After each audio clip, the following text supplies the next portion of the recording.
Hello what's up, मैं विकास नागर स्वागत करता हूं आपका स्टडी आईक्यू पीसीएस प्लेटफॉर्म पे। आशा करता हूं आप सब लोग बहुत मजे में भी होंगे। 26 April the D day, Haryana public service commission का एग्जाम है, प्रीलिम्स का। काफी सारे स्टूडेंट्स काफी लंबे टाइम से प्रिपरेशन करते आ रहे हैं और सोच रहे थे सर कब एग्जाम होगा।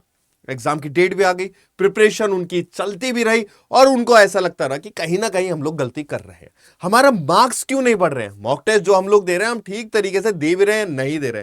तो फिर सही स्ट्रेटेजी क्या है जिसके थ्रू आप अपना स्कोर को बूस्ट कर सकते हो और ये वाला इंपैक्ट आपके प्रीलिम्स स्पेसिफिक के लिए दी मोस्ट इंपॉर्टेंट होने वाला। तो इस वाली वीडियो को जरूर देखिएगा अगर आप प्रीलिम्स में अपने नंबर को बूस्ट करना चाह रहे हैं, बढ़ाना चाहते हैं।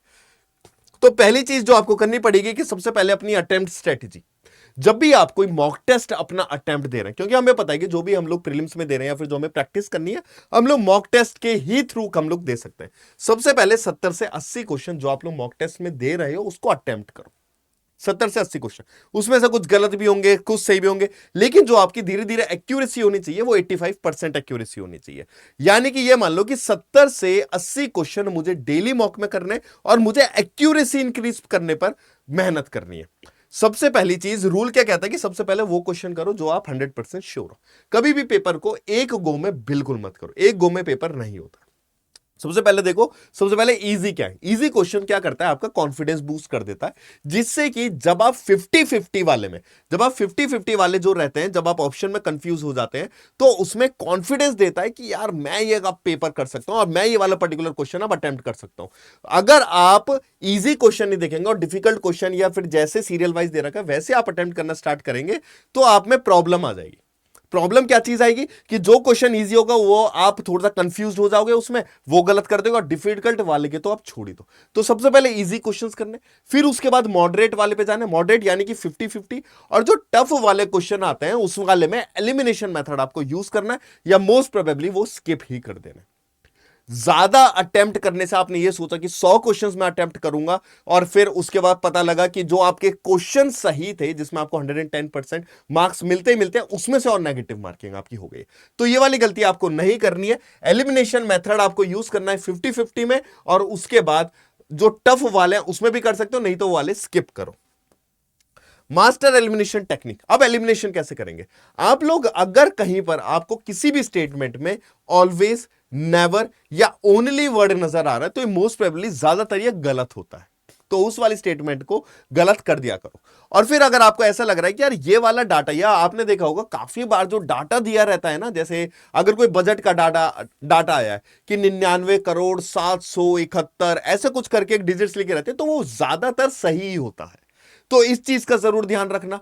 अगर अप्रोक्स कर आ रहा है तो अप्रोक्स करने वाले जो, और फिर उसके बाद कोई अमाउंट लिखी रहती है या कोई नंबर लिखा रहता है, वो ज्यादातर गलत होता है। तो इस तरीके से आप अपने एलिमिनेशन मेथड यूज कर सकते हैं ऑप्शंस को एलिमिनेट करने के लिए। और कभी कभार क्या रहता है कि जर्नल स्टेटमेंट जो रहते हैं ना, जर्नल स्टेटमेंट सही होती है, तो वो वाली चीज भी आप अपनी ध्यान रखना। मॉक टेस्ट, आपको जो मॉक टेस्ट देना है अभी के दौरान में, आपको 2 मॉक टेस्ट डेली देना है। एक सुबह मॉक टेस्ट लगाओ जिससे कि आप जो आगे की स्ट्रेटेजी आपकी पढ़ने की होगी वो आप देख पाए कि यार मेरा ये टॉपिक वीक आ रहा था, तो उस टॉपिक पर आप लोग फोकस कर पाए। और फिर 1-2 शाम वाला मॉक टेस्ट। शाम वाला मॉक टेस्ट इसलिए आपको देना है जब आप सोने से पहले, कि ऐसा नहीं है कि नींद उड़ जाएगी, नहीं। शाम वाला मॉक टेस्ट इसलिए कि अब आपने जो भी कंटेंट पढ़ा है वो कितना आप यूज कर पा रहे हैं उस वाले मॉक टेस्ट में, कि कहीं ऐसा हो कि आपने वो पढ़ लिया और पढ़ने के बावजूद आप वो क्वेश्चन अटेम्प्ट नहीं कर पा रहे। तो इसलिए एक सुबह मॉक टेस्ट की जिससे आपको पता लगेगा कि मुझे और क्या चीजें पढ़नी है और किस चीज टॉपिक पे फोकस करना है, अगर मैं हिस्ट्री पढ़ रहा हूं या पॉलिटी या ज्योग्राफी या इकोनॉमिक्स या साइंस पढ़ रहा हूं। और रात के टाइम कि या मैं कितना जो मैंने पढ़ा है क्या वो मॉक टेस्ट में अगर आया है तो क्या मैं सही कर पाया या नहीं कर पाया। और फिर सबसे पहली चीज, जब आप मॉक टेस्ट दोगे तो अंधाधुंध सिर्फ मॉक टेस्ट नहीं देने हैं, उसको एनालाइज भी करना है। ठीक है, एनालाइज कैसे करोगे कि सबसे पहले सिली मिस्टेक्स, एक कॉपी बना लो कि मैं क्या मिस्टेक कर रहा हूं, मैं जल्दी जा रहा हूं, मैं ठीक से क्वेश्चन नहीं पढ़ रहा हूं, मैं करेक्ट इनकरेक्ट जो लिखा आता है कि वह वो ठीक से पढ़ भी रहा हूं कि इनकरेक्ट लिखा है लेकिन मैं करेक्ट पे टिक मार रहा हूं। तो सबसे ज्यादा मैं क्या सिली मिस्टेक्स कर रहा हूं वो नोट करो। उसके बाद अब जब मैं गैस वर्क कर रहा हूं तो मैं गैस करने में गलती कहां कर रहा हूं, क्या चीज मैं नोट नहीं कर पा रहा, तो वो वाला एरर भी आप आइडेंटिफाई करें और उसको लिख लें, जिससे कि जब प्रीलिम्स आए तो फिर होता है ना, काफी बार हम लोग ये सोचते हैं कि यार हम लोग गैस वर्क मार रहे हैं लेकिन गलत ही ऑप्शन पे हम लोग क्यों टिक मार के आते हैं, वो आपका यहां पर होगा।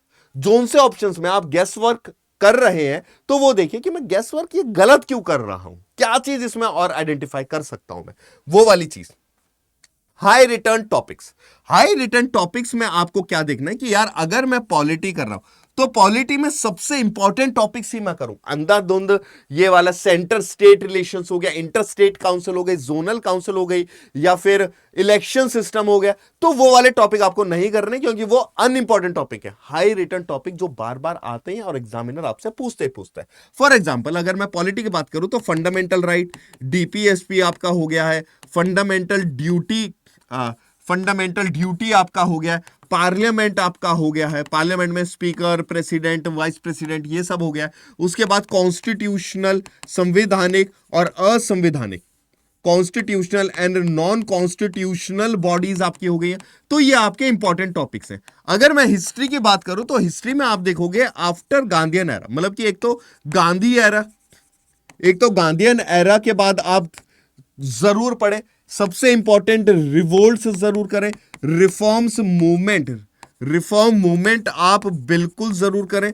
उसके बाद कांग्रेस सेशन कहां कहां हुआ है, उसका प्रेसिडेंट कौन बने हैं, कांग्रेस सेशन जरूर देखें। तो ये हो गए इंपॉर्टेंट टॉपिक। अगर मैं ज्योग्राफी की बात करूं तो ज्योग्राफी में 11th क्लास की जो बुक है और उसके बाद जो स्टैटिक पोर्शन है वो सबसे ज्यादा इंपॉर्टेंट है। माउंटेन कहां पर है, रिवर कहां पर है, वार्म करंट कौन सी है, कोल्ड करंट कौन सी है, ये वाले स्टैटिक टॉपिक आपके आ जाते हैं। उसके बाद अगर मैं साइंस की बात करूं तो साइंस अगर आपने नहीं करी है तो आप सिर्फ और सिर्फ 9th और 10th क्लास की साइंस उठाएं, आप वो करें। अनइंपॉर्टेंट क्या है, अनइंपॉर्टेंट है एडवांस साइंस। एडवांस साइंस पे टाइम वेस्ट आपको, एडवांस साइंस पे आपको टाइम वेस्ट आपको नहीं करना है, ये वाली चीज आप ध्यान रखना। तो ये वाले कुछ ऐसे टॉपिक्स हैं जो हाई रिटर्निंग टॉपिक्स हैं, जो बार बार एग्जामिनर पूछता ही पूछता है। तो इन टॉपिक पर आपको स्पेसिफिक जोर देना है, कहीं ऐसा ना हो जाए, क्योंकि ये वाला आपका गोल्डन अभी टाइम पीरियड चल रहा है। आपके प्रीलिम्स से जो आपके 15 दिन बचे हुए हैं, ये आपका गोल्डन टाइम पीरियड है। यहां पर जितनी बार जो टॉपिक्स आ सकते हैं उनको बार बार रिवाइज करना ही आपके लिए काफी बेनिफिशियल होगा। अनइंपॉर्टेंट टॉपिक्स की मैंने तो सिलेबस कंप्लीट नहीं करा, मैंने तो ये नहीं करा, वो वाली चीज नहीं करनी, क्योंकि सिलेबस लास्ट तक कंप्लीट आपका नहीं होगा, ये मान के आप चलो। लेकिन इंपॉर्टेंट टॉपिक्स तो आप कर सकते हो। और इंपॉर्टेंट टॉपिक्स में अगर काफी सारे स्टूडेंट्स ये सोच रहे हैं कि सर हम लोग अगर टॉपिक कुछ हम लोग पढ़ रहे हैं, नया कुछ नहीं पढ़ना है वैसे, लेकिन उस वाले पर्टिकुलर टॉपिक फंडामेंटल राइट है, सर हमें सिर्फ उसी के स्पेसिफिक एमसीक्यू करने, तो कहां से मिलेगा? तो आप घटना चक्र ले सकते हैं, घटना चक्र ले सकते हैं। बस ये देख लेना अगर फ्लिपकार्ट से आप ले रहे हो तो फिर कितने दिन में ये डिलीवरी दे रहा है, नहीं तो आप ऑफलाइन जो स्टोर से रहते हैं, बुक स्टेशनरी जो रहती है वहां पे मिल जाते हैं। घटना चक्र पॉलिटी के आपने ले ली, हिस्ट्री की आपने ले ली, तो ऐसे करके आपकी अलग अलग घटना चक्र आपकी आ जाते हैं। इकोनॉमिक्स की भी आती है, आपकी साइंस की भी आती है। तो इसमें जो भी सब चीजें दे रखी हैं, इसमें चैप्टर वाइज दे रखे, इसमें चैप्टर वाइज एमसीक्यू दे रखे। चैप्टर वाइज एमसीक्यू वो भी जो एग्जाम्स में आए हुए हैं, जो एग्जामिनर ने दिए हुए हैं।